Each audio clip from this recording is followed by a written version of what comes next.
Hello, everybody. I hope everybody's doing better than me. I got a little story today. Story time with Jose.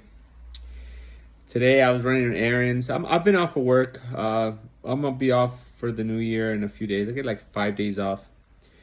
Um, I went out, ran some errands. My building where I live, I had some maintenance requests, so maintenance people were gonna come in and do some work. I found out who was gonna be here. Liked the guy, cool guy. I trust them. They were like, okay. I felt good about, you know, running errands while there was maintenance people here. So, you know me, I leave my silver out, on the table. I mean, I do inventory like two, 3 times a week. I mean, I'm like obsessed with coin roll hunting, and I know exactly what I have, right? So I come back from running errands, and I see two of my 90% stacks. I have like two of them stacked 20 high, and one of them stacked 15 high. And I noticed the two that were stacked 20 high were a little off centered, and I thought to myself, I didn't think nothing too hard about it at first. That's like somebody probably bumped the table. So, and then I was like putting things away from the store, I started putting things away. So I just grabbed the stack and I counted them. There were 19 coins in both those stacks. Okay, right away I had my heart sank, because I knew something was up. So I did a little more digging. I found out, I went and talked to the property manager, found out that it was an individual which I have a good rapport with, always talking fishing, and I thought it was a really nice dude, And so I said, okay, I'm gonna approach this individual face to face. I'm not gonna put him out there. So I waited outside. I was ground myself in front of the building. I'm always just getting some sun, just hanging out. Nothing out of the normal for me. But it was just eating me up. It's not even like what, $20, $22 worth of silver is not. That's not it. It was just I felt violated, man. Especially when there's no wiggle room. There's no like benefit of the doubt. Like it's not even about that. It's just like a person that I trusted. Not only is he working the building, but I actually had a good rapport with and liked the guy. He's a fisherman. I'm a fisherman. We always talk fishing stories and stuff like that. So I'm not gonna give his name out, but I said, okay, I'm gonna approach him. I thought in my head, I said, okay, I'm gonna approach him. I'm gonna just come at him straight. First and foremost, I'm gonna ask him multiple times who was in the building, in my building. So I asked him. I seen him getting off work, getting in his car. I said, hey, I need to talk to you. He said, hey, what's that, man? And I said, let me ask you, how many people were in my building in my unit, doing repairs? And it was just me. It's just me. I asked him 2 more times. Are you sure?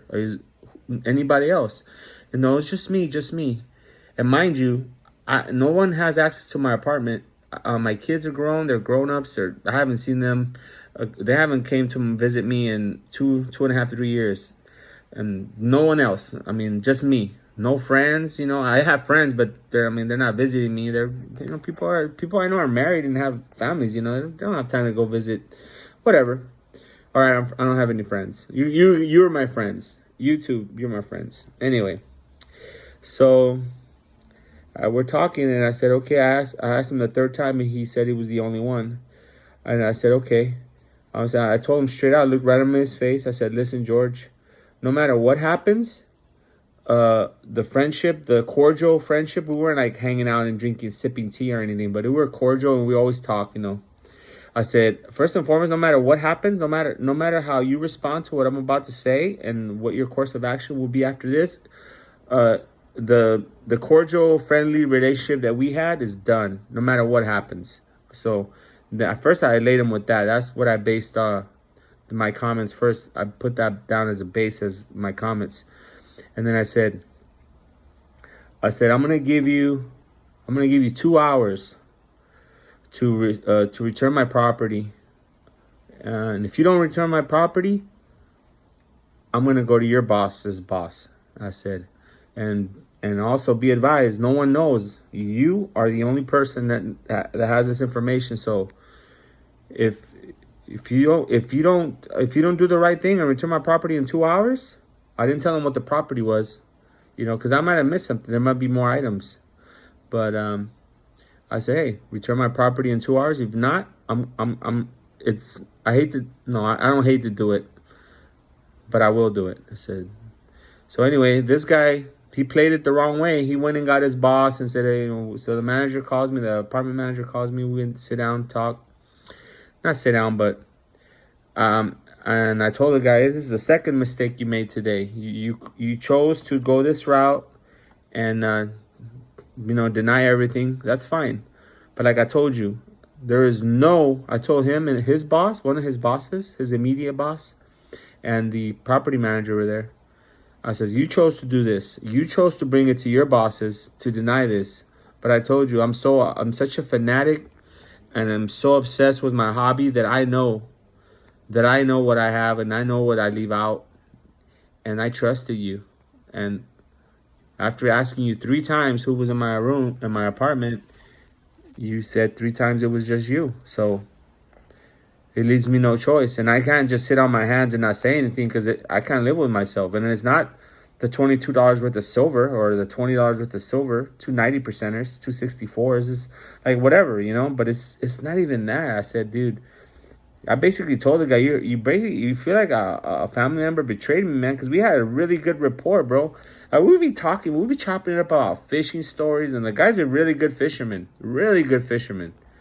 I mean, my hat's off to him. His fishing skills are amazing. He's catching some big tuna, 100 plus, 200 plus pound tunas.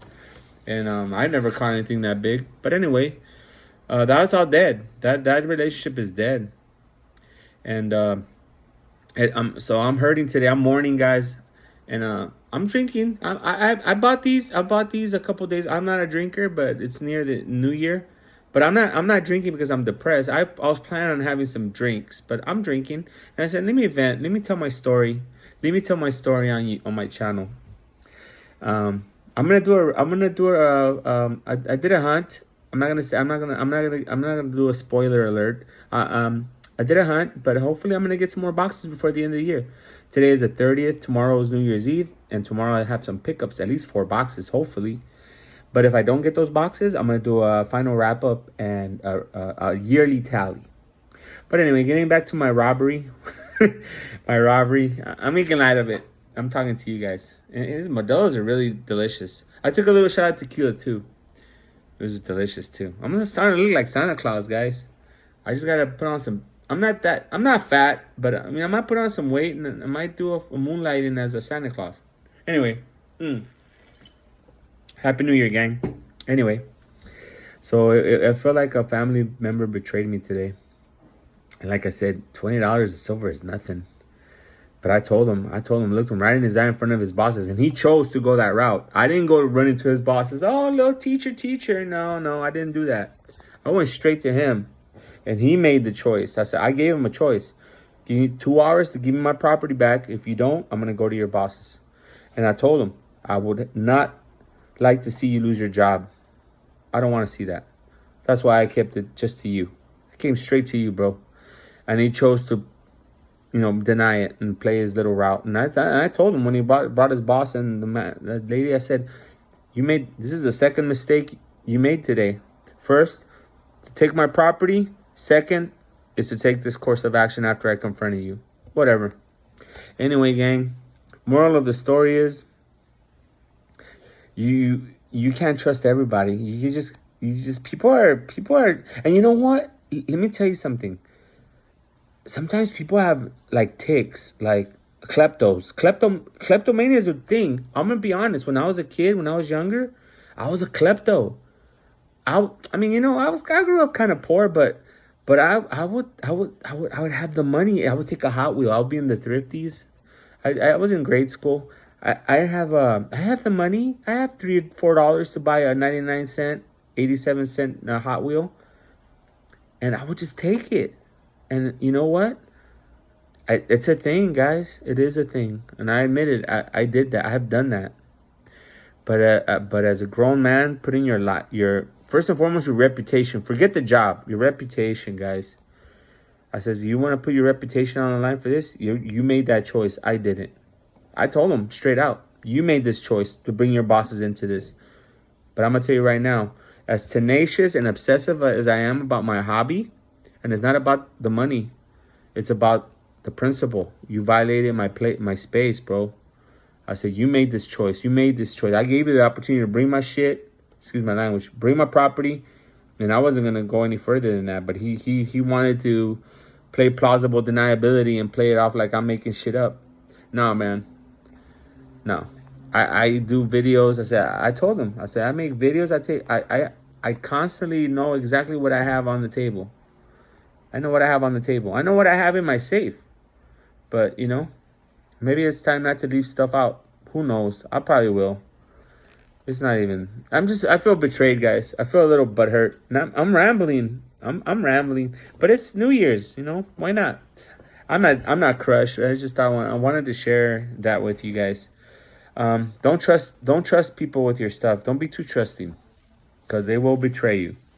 Anyway, thank you for watching. Hit the like button, share, and take a sip of some Modelo. All right. Look. I might take another shot of Patron. We'll see. All right, gang. Take care.